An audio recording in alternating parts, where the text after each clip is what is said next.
மிகப்பெரிய அளவில் நடந்து கொண்டிருக்கிற இயற்கை வளச் சுரண்டல், இங்கே இருக்கிற பல்வேறு மலைகளை காணவில்லை, பல்வேறு கோவில்களை காணவில்லை, மலைகளில் இருந்த வரலாற்று சிறப்புமிக்க பல்வேறு இடங்களை இந்த மாவட்டத்தில், இந்த கிருஷ்ணகிரி மாவட்டத்தில் காணாமல் போனதை நாம் பார்த்திருக்கிறோம். இதற்கெல்லாம் திராவிட மாடல் ஆட்சியாளர்கள், அவருடைய கட்சியில் பொறுப்பில் இருப்பவர்கள் தான் மிகப்பெரிய அளவில் காரணமாக இருந்து கொண்டிருக்கிறார்கள் அல்லது தூண்டுகோலாக இருந்து கொண்டிருக்கிறார்கள். பாரதிய ஜனதா கட்சி எங்களுடைய கடுமையான கண்டனங்களை இந்த இயற்கை வள சுரண்டலுக்கு எதிராக, ஏன்னா இங்கே நடக்கிற இயற்கை வள சுரண்டலுக்கு எதிராக மிகப்பெரிய போராட்டங்களை பாரதிய ஜனதா கட்சி இனி வரும் காலங்களில் முன்னெடுக்கும் என்பதை இந்த நேரத்தில் தெரிவித்துக்கொண்டு, முக்கியமாக திமுகவை சார்ந்தவர்கள் அந்த லாபியில் இருக்காங்க. விவசாயிகளிடமிருந்து அடிமாட்டு விலைக்கு இந்த மாம்பழங்கள் வெறும் 6 ரூபா 7 ரூபா 8 ரூபாய்க்கு எடுத்துக்கொள்ளப்படுகிறது கிலோ. அதனால் இந்த பகுதி விவசாயிகளின், மாம்பழ விவசாயிகளின் நீண்ட நாள் கோரிக்கையாக இருக்கக்கூடிய குறைந்தபட்ச ஆதார விலையாக 15 ரூபாய் குறைந்தபட்சம் நிர்ணயிக்க வேண்டும் என்பதையும் இந்த நேரத்தில் நான் வலியுறுத்தி கூறிக்கொள்கிறேன். பாரதிய ஜனதா கட்சியினுடைய சார்பாக மதிமுக எதுக்கு ஆரம்பிக்கப்பட்டது? திமுக அழிக்கிறதுக்கு. திமுக எதுக்கு ஆரம்பித்தாங்க? காங்கிரஸ் அழிக்கிறது. காங்கிரஸுக்கும் கம்யூனிஸ்ட்டை பற்றி ஈவே ராமசாமி என்ன சொல்லியிருக்காரு? படிக்கவே முடியாது, ஓரலாக வாயில் சொல்லவே முடியாது. இதெல்லாம் பொருந்துகிற கூட்டணி இல்லையா? ஸ்டாலின் அவர்களுடைய முன்னிறுத்தலை எதிர்த்து தான் வைகோ கட்சி ஆரம்பித்தார் மறுமடிச்சு திமுக. இன்றைக்கி ஸ்டாலினுடைய வேட்டியில் போய் டிஷ்யூ பேப்பரை வச்சு அது டீ கொடுத்துருச்சின்னு தொடங்கிறேன். கனிமொழிகிட்ட மன்னிப்புகள்னு சொல்லி டெல்லியில் கோஷம் போடுறாரு. இதெல்லாம் பொருந்துகிற கூட்டணியா? இது எப்படி இப்போ அதிமுக பாஜக பொருந்தா கூட்டணி? எப்படி பொருந்தாத கூட்டணி ஆகும்? பிள்ளையாரையும் உடைக்க மாட்டேன், பிள்ளையாருக்கு தேங்காவும் உடைக்க மாட்டேன் அப்படின்னு தான் அண்ணாதுரை கட்சி ஆரம்பித்தார். பிள்ளையாரை உடைங்கன்னு சொன்னது ஈவே ராமசாமி.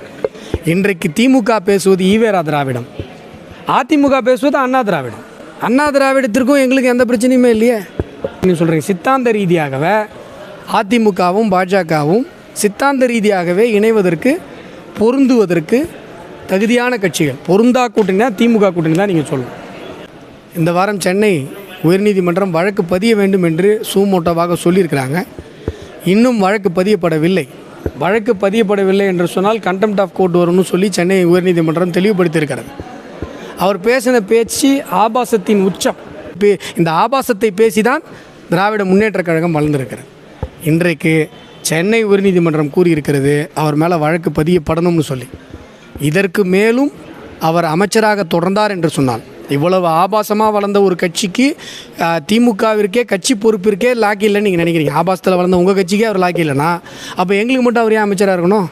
நாங்கள் என்ன மக்கள் அவ்வளோ சாதாரணமாக போயிட்டோமா உங்களுக்கு? ஆகையால் உடனடியாக அவர் மீது வழக்கு பதிவு செய்யப்பட வேண்டும். அவர் அமைச்சரிலிருந்து விடுவிக்கப்பட வேண்டும். அதுதான் மக்களுக்கு திராவிட மாடல் செய்கிற ஒரு மிகப்பெரிய நன்மையாக இருக்கும். தமிழகத்தில் நிறைய பிரச்சனை இருக்குது, உண்மையான பிரச்சனை. ஆனால் திமுக கற்பனையான வாதங்களையே பேசிகிட்டு இருக்கு. இங்கே என்ன பிரச்சனை? டாஸ்மார்க் முக்கு இருக்குது, போதைப் பொருள் மிகப்பெரிய அளவில் இருக்குது, காவல் நிலையங்களுடைய வன்முறை கட்டுக்கடங்காமல் போயிட்டு இருக்கு. இவ்வளவு காவல்துறை வன்முறை கட்டவிழ்த்து தலைவிரித்து ஆடிக்கொண்டிருக்கிறார். இவ்வளோ பிரச்சனை இருக்குது தமிழகத்தில். அதை பற்றியெல்லாம் திமுக பேசாது. இவருடைய நிர்வாக சீர்கேடு, கனிமவள கொள்ளை, இவ்வளவு பிரச்சனை இருக்குது. இந்த பிரச்சனைகளிடமிருந்தெல்லாம் மக்களை திசை திருப்ப வேண்டும் அப்படிங்கிறதுக்காக கற்பனையான வாதங்களை திமுக வைக்குது.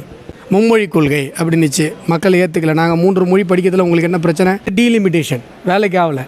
இப்போது பழைய பொட்டியிலேருந்து அதரப்பழசான ஒருத்தரை எடுத்துகிட்டு மேக்கப் போட்டு கொண்டு உட்கார வச்சுருக்காங்க, மாநில சுயாட்சி அப்படின்னு சொல்லி. 11 வருடங்கள் நரேந்திர மோடி அவர்களுடைய ஆட்சி காலத்தில் ஒரு மாநிலம் கூட 356 பயன்படுத்தி கலைக்கப்படவில்லை என்று சொன்னால் அது பாஜகவுடைய ஆட்சியில். இந்திரா அம்மா எத்தனை பேரை கலைச்சாங்க? இவங்களுக்கு தெரியாததா? மிசால் அடி வாங்கினது தானே இவங்க. அப்படி இருக்கும்பொழுது இந்த கோஷங்கள் எல்லாம் வெற்று முழக்கம் சார். உண்மையான மக்கள் பிரச்சனையை நீங்கள்லாம் பேசிடக்கூடாது. திமுகவினுடைய நரித்தந்திர அரசியல் இதுதான். இல்லாத விஷயம், ஒன்றும் இல்லாததுக்கு 10 பைசாவுக்கு புண்ணு இல்லாத விஷயம், இந்த மாதிரியான விஷயங்களை மட்டுமே வைத்து தமிழக மக்களை ஏமாற்றுகிற நயவஞ்சக அரசியலை திராவிட முன்னேற்றக் கழகம் செய்து கொண்டிருக்கிறது.